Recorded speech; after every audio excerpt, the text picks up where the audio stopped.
You're pulling into a Costco parking lot on a Saturday afternoon and you watch a brand new pickup truck back into the spot next to yours. Crew cab, blacked out grille, factory fresh paint, the kind of chrome that hurts your eyes a little in direct sunlight. A guy steps out. He's wearing the polo shirt with the embroidered logo from the regional HVAC company he works for. Lunchbox on the passenger seat. There's a kid's car seat in the back. He walks around to the bed, unlatches the tailgate, and loads in one case of bottled water and a giant bag of toilet paper. That's the haul. That's what the truck did today.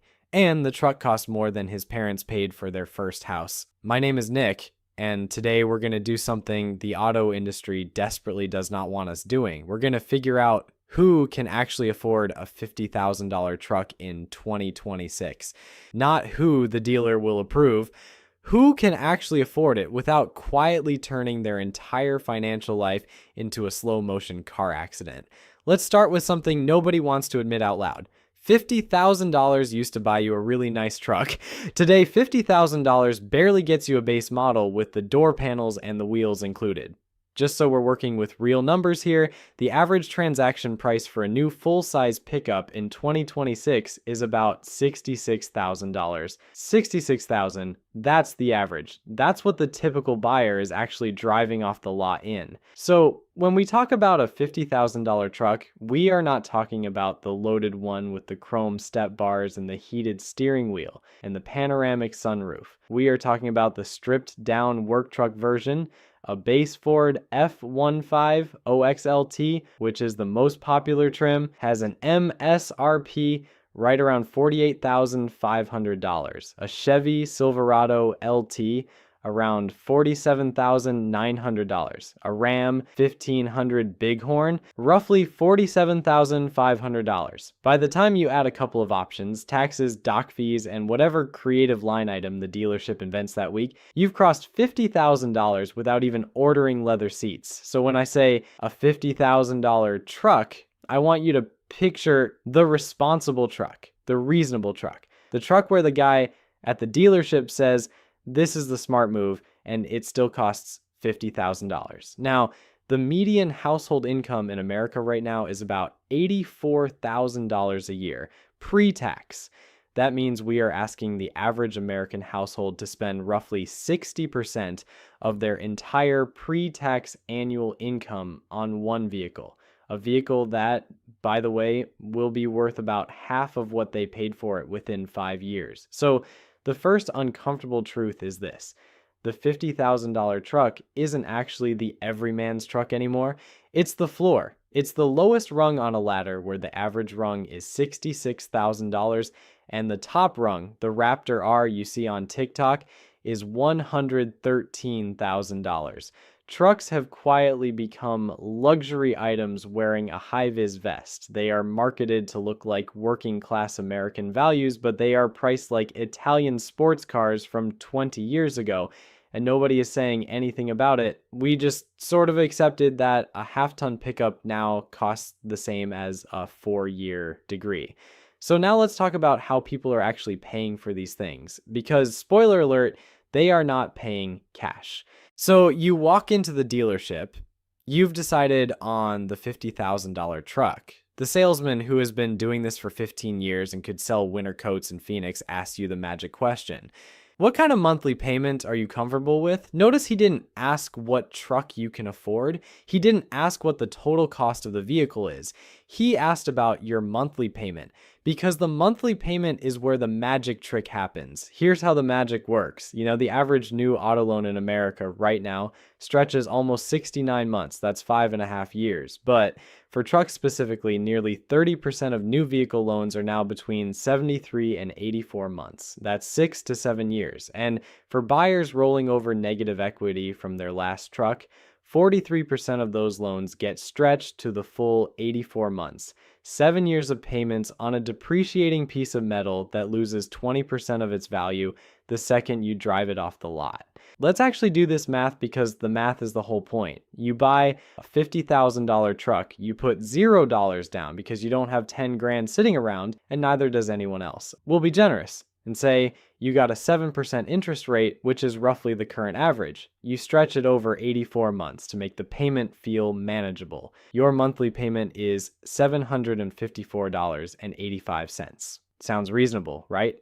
Under $800 a month. You can do that. Now, here's the magic trick revealed. Over the life of that loan, you will pay $63,407 for a truck that cost $50,000. That's $13,407 in interest. You just paid a free Honda Civic to the bank in exchange for the privilege of spreading the payments out. By the end of year one, your $50,000 truck is worth about $40,000, but your loan balance is still around $45,700, which means you are now $5,700 underwater on a truck you have technically only owned for 12 months. And this isn't even the brutal part. This is just the setup, because the truck doesn't care that your transmission needs work. The truck doesn't care that you lost overtime this quarter. The truck just wants its $754.85 every month for 7 years, whether you can afford it or not. Okay, let's take a quick break from the math to fully appreciate where we are as a society, because I want you to sit with this number for a second. In the fourth quarter of 2025, 20.3% of all new vehicle purchases in America came with a monthly payment of $1,000 or more. 1 in 5 new car buyers is paying over $1,000 a month on their vehicle. That is not a payment. That is a second rent. That is a third of the median full-time worker's take-home pay just for the privilege of getting to and from their job. And here's the part that should genuinely break your brain. Walk through any new truck dealership lot in 2026 and look at who is actually buying. You're looking at a parking lot full of vehicles being driven home by the top 15% of American earners. The other 85% are at the used lot down the street, financing a 2019 Silverado at 14% interest because the new market has quietly stopped including them. The new car market is now an affluent product. If you are middle class, the system has already moved on without telling you. But here's the thing. Trucks did not get the memo. Trucks are still marketed as the everyman's vehicle. They're in every country music video. They're in every commercial about hardworking American values. They're the official vehicle of like getting up at 5 a.m. and being a real one. And yet, the people in those commercials, the actual blue-collar workers the truck is supposed to represent, are increasingly the ones who cannot afford to buy them. So who is buying them? Some of them are genuine high earners who can absorb the cost. Most of them are middle-class people stretching themselves into a financial position they don't fully understand yet, signing 84-month loans because the salesman said the magic words, "You're approved." And being approved, I cannot stress this enough, is not the same as being able to afford it. The bank's idea of "you can afford this" includes you eating ramen for 3 years and skipping your kids' dental appointments. The bank does not care. The bank just wants the $754.85. And the salesman, he's already moved on to the next guy walking through the door in a polo shirt with a logo on it, looking for the same magic. Now let's add the part of truck ownership that the dealership conveniently leaves off the sticker, because the loan payment is just the beginning. You also have to actually use the truck, and using the truck is expensive in ways that would make a mortgage broker uncomfortable. Insurance on a new $50,000 truck, about $185 a month. That's just for the privilege of being allowed to drive it. Fuel. A full-size pickup gets about 18 miles per gallon combined. 15,000 miles a year at $4 a gallon, which in 2026 is $275 a month. Maintenance, oil changes, the inevitable brake job. $90 a month if you don't think about it too hard. Tires. Truck tires are not regular tires. A full set runs 800 to 1600 installed, and you'll need them around 50,000 miles, which sounds far away until you remember that's 3 years. Specialty tires on a Tremor or a Trail Boss, up to $3,000 a set. Registration and taxes, another $90 a month, depending on your state. And then there's the silent killer, depreciation. Your $50,000 truck loses about $10,000 of value in year 1 alone. Another $9,000 by year 5. That's value evaporating off the hood while you sleep. Add it all up. Loan payment $755, insurance $185, fuel $275, maintenance and tires $90, registration $90. Total $1,400 a month. Every month for 7 years to own this thing. Now let me show you what that looks like in a real household, because numbers on a page are easy to ignore. Numbers in a Tuesday are not. Meet the Garcias. Both work. Combined income $90,000 a year, which puts them above the median. They have 2 kids. Carlos works for a mid-sized logistics company. Maria is an elementary school teacher. They live in a 3-bedroom rental in a suburb where every other driveway has a pickup in it. Last year, Carlos bought the $50,000 truck, 84-month loan, 0 down. Salesman said he was approved. Payment is $755. Here's what their Tuesday looks like now. Carlos leaves for work at 6. He drives the truck 38 miles each way. Mostly highway, alone. The bed is empty. It is always empty. Maria takes the kids to school in their 2014 Honda CR-V, which has 140,000 miles and a check engine light that comes on whenever it rains. After taxes, the Garcias take home about $5,600 a month. Rent is $1,850. Childcare for the youngest is $1,200. Groceries $800, utilities $350. The truck, all in with insurance and gas, is $1,400. That leaves them exactly $0 before they've bought a single thing they didn't have to buy. No clothes for the kids, no dentist, no date night, no savings, no 401k when the CR-V's transmission finally gives out next spring, and the repair will go on a credit card because there is nothing in the emergency fund, because there is no emergency fund. And Carlos, who genuinely believed he was being responsible by buying the smart money base trim, will spend the next 6.5 years making a $755 payment on a truck he uses to carry his lunchbox to a desk. The truck didn't ruin his life, the math did, and nobody at the dealership ever showed him the math. Okay, I can already hear the comments, but Nick, I need a truck. I tow stuff, I haul things, I have a job that requires it. And listen, if that is genuinely you, this video isn't really for you. If you actually use your truck for truck things, more power to you. But the data on truck usage in America is genuinely hilarious. There is this ongoing study from Strategic Vision that has surveyed over 250,000 truck owners about how they actually use their trucks. And here's what they found. 75% of truck owners tow once a year or less. Almost 70% go off-road once a year or less. 35% of truck owners put something in the bed once a year or less. Roughly 90% never use their truck for any kind of work. The Ford F-150 study specifically found that 63% of owners rarely or never tow, 32% rarely or never haul anything, and 87% frequently use the truck for shopping and errands. So let me translate. The average modern pickup truck is a tall, expensive, gas-thirsty grocery getter. It is, statistically speaking, a Costco vehicle. Picture Dave. Dave is an office manager at a mid-size accounting firm. Dave bought the truck in 2022 because he genuinely, sincerely thought he was going to get into camping. He bought a kayak the same year. The kayak is still in the garage. It has never seen water. It is, at this point, basically a $400 piece of garage art. Dave drives the truck 30 miles round trip to an office park.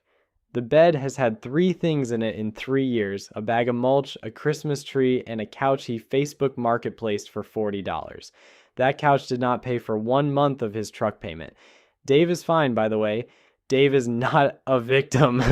Dave is just the average truck owner. Which brings us to the actual point.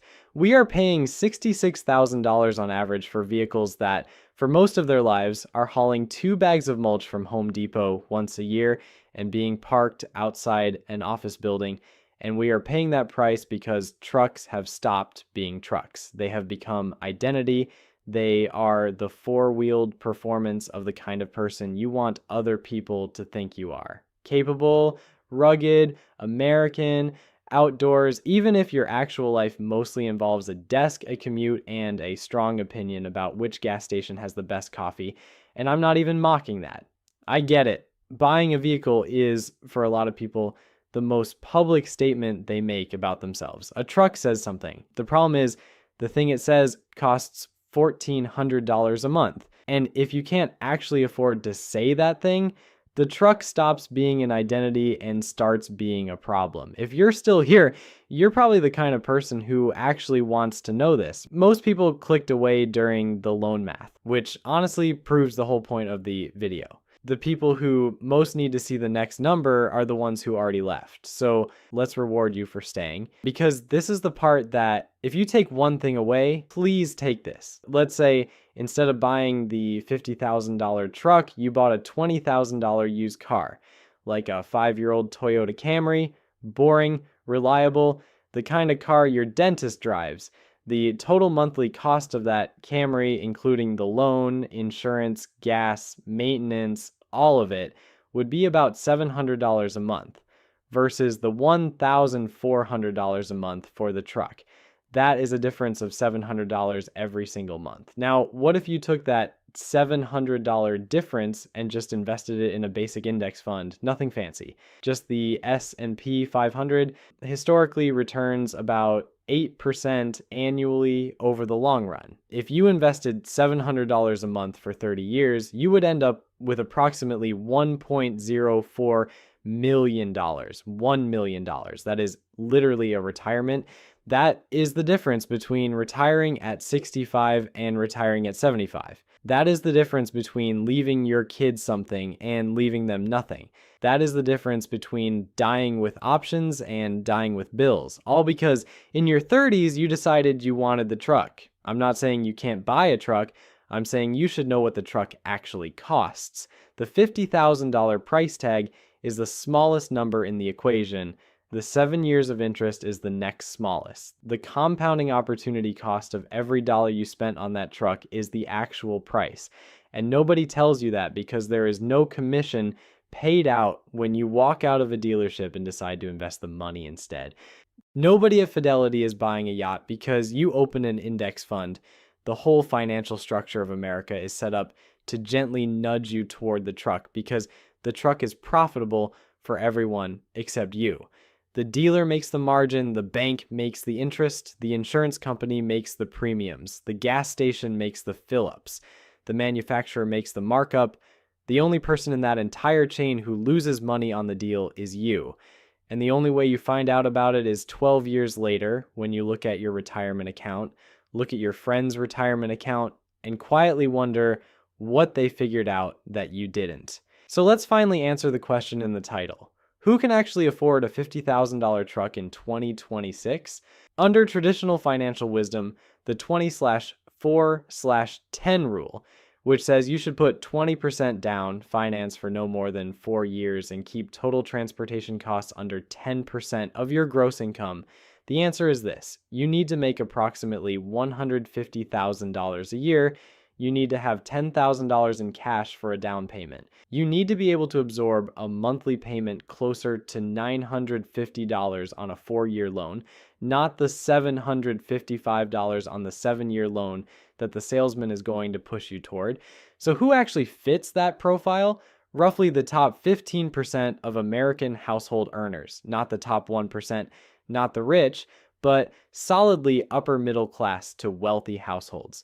Dual income professionals, people with stable, high-paying jobs and no major debt.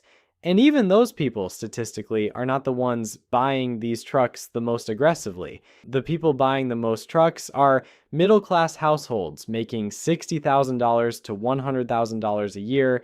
The Garcias, the Daves, they are doing it by stretching loan terms, putting nothing down, and quietly accepting that 30% of their take-home pay will go to their truck for the next 7 years. They are doing it because the dealership told them they could. They're doing it because their cousin did it. They are doing it because the commercials made it look normal, and they are doing it because nobody in their life is sitting them down and showing them this math. Until now. Hopefully, because if this video does anything, I hope it just makes one person pause before signing that paperwork. Pause and run the actual numbers, not the monthly payment, the total numbers, the 7-year numbers, the opportunity cost numbers, because The difference between affording a truck and being trapped by a truck is just one honest calculation that nobody in the dealership wants you to do. Here's what I want you to do. Before you buy any vehicle in 2026, sit down for 30 minutes and do the actual math. Add up the loan, the insurance, the fuel, the maintenance, the tires, the registration, the depreciation. Compare it to your take-home pay and ask yourself one honest question. Can I really afford this, or have I just been told that I can?